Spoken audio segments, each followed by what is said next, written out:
everyone, Mike with MJ Skill Modeling here. So a while back, before I was making YouTube videos, I built a Tamiya 1/35th scale Type 97 Chiha Japanese tank. And I never finished it after I messed up the paint job on it. So recently I fixed the paint job, and then I realized if I'm going to fix this model, I might as well record the process while I do it. So I decided to start this little saga with a history video on both models of the Type 97 Japanese tank. So if you like the history videos I make, sit back and enjoy, and stay tuned because some of the next videos coming are going to be the next 234-1 video, the final AB43 video, and also the redo of this Type 97 tank. So with that, let's get into it. The Second Sino-Japanese War officially broke out in 1937, but skirmishes between the Japanese and Chinese have been occurring in China since 1931. The Japanese Type 89 Igo tank quickly showed its deficiencies on the vast Chinese landscapes. The decision to design a new battle tank arose from the slow pace of the older Japanese fighting tanks that could not keep up with motorized infantry units. Because of these deficiencies, the Japanese government put out a request for companies to design a new medium battle tank. The two big improvements the Imperial Japanese Army, or IJA, wanted was for the tank to be faster and more armored.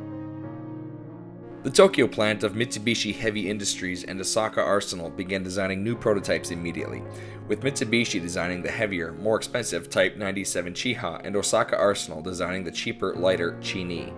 Originally, the cheaper Chi-Ni was selected, but after the outbreak of the Second Sino-Japanese War, peacetime budget restrictions were lifted, allowing for the purchase of the more expensive and allegedly higher quality Type 97 Chiha. The requirement for the gun was meant to be the higher powered 47mm high velocity gun, but both Osaka and Mitsubishi armed their prototypes with the weaker infantry support 57mm gun, which had a low muzzle velocity of only 1,166 feet per second, which was a huge blunder that would cost many Japanese soldiers their lives and cost the Japanese government many tanks. Along with its 57mm gun, it featured three 7.7mm Type 97 machine guns. These guns were not belt-fed weapons. They featured a 20-round box magazine that fed the weapon from the top, were gas-operated with a rate of fire of 500 rounds per minute. The turret did not have a coaxial machine gun. There was a Type 97 machine gun on a ball mount on the front left side of the hull, one on the back of the turret on a ball mount, and one mounted outside the turret near the commander's hatch. The Type 97 Chiha was designed with a riveted armored hull. The bell crank suspension was virtually the same as the Type 95 Hago light tank. Unlike the Hago, the Chiha had a longer hull, requiring 6 road wheels instead of 4, 2 sets of paired and 2 independent. The 2 extra road wheels made the Chiha more stable on hilly terrain, but in the long run, it made it less maneuverable. The Chiha featured a new V12 21.7-liter air-cooled engine, putting out 170 horsepower, a rather revolutionary engine for its time. This engine, combined with their small stature and fast speeds, made her a difficult target to hit. It had an operational range of roughly 130 miles with a maximum speed of 24 miles per hour. The Type 97 Chiha was 18 feet 1 inch long, 7 feet 8 inches wide, 7 feet 3 inches tall, and weighed 15.8 tons fully loaded. The armor on the front was 25mm thick and 15mm thick on the sides. The turret side armor was 26mm thick and 33mm thick on the gun mantlet. The Chiha had a crew of 4, a driver who sat on the right-hand side, a front machine gunner who sat on the left-hand side, a rear machine gunner who also served as a radio man and loader, and a commander who also served as the gunner. An interesting feature of the Type 97 Chiha, since there was no intercom, was there were 12 buttons located in the turret linked to buzzers which acted as instructions for the driver. Later models of the Chiha had a horseshoe antenna that wrapped around the turret. Roughly 300 Type 97 Chihas were manufactured by 1939 and proved effective against outdated Chinese armor, but the real test of the Chiha came when they came up against Soviet BT-5s and BT-7s at the Battle of Kaleetan. With the 57mm gun, the Type 97 was severely outgunned by the Soviet BT-5s and BT-7s high-velocity guns, and with their less than stellar maneuverability, they were quickly outmaneuvered. The Japanese Type 97 suffered staggering losses.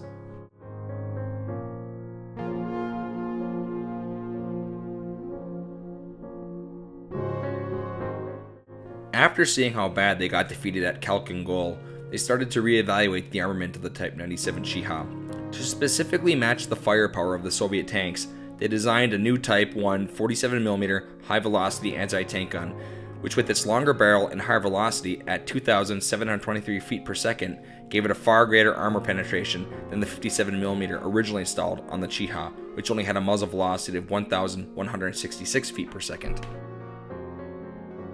However, the current turret of the Type 97 Chiha could not accommodate the new 47mm gun, so a new turret had to be designed and a fifth crew member was added as a loader. These improvements resulted in a new tank called the Type 97 Chiha Kai Improved, or the Shinhoto Chiha, the new turret Chiha. The Chiha Kai would completely replace the standard Chiha in 1942, with the production lines being retooled to produce the new Chiha Kai. Many Type 97 Chihas were outfitted with the new turret, converting them to the Chiha Kai, but many Type 97 Chihas were still in service until the end of the war.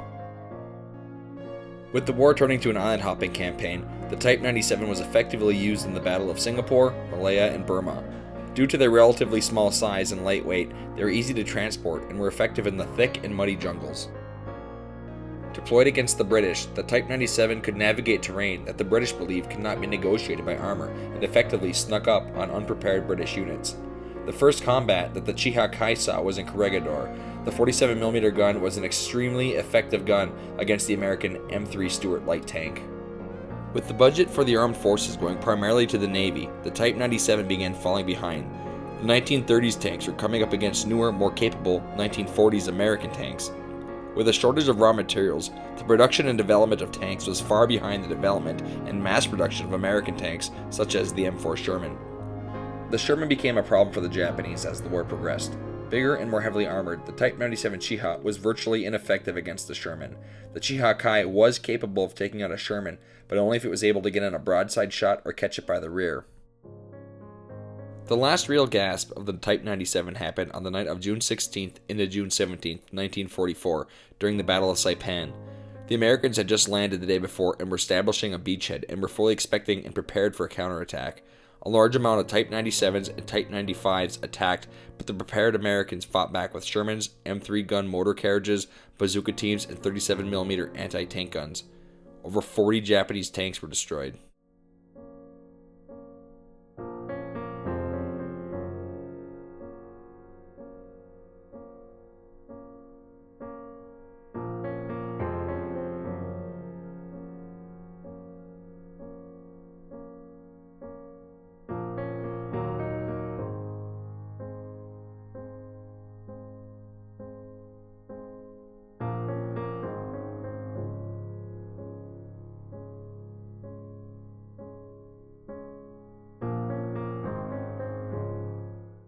From then on, the Type 97 Chiha and Chiha Kai shifted into a more defensive role, with holes being dug and Chihas and Chiha Kais drove in and buried up to the turret, and used as stationary defensive positions to protect them against the superior firepower of the American guns.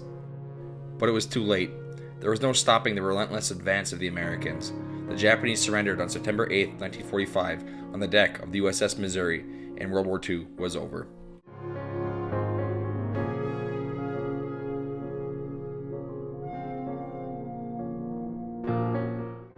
After World War II, the Type 97 Chiha and Chiha Kai were used by both sides in China during the Chinese Revolution.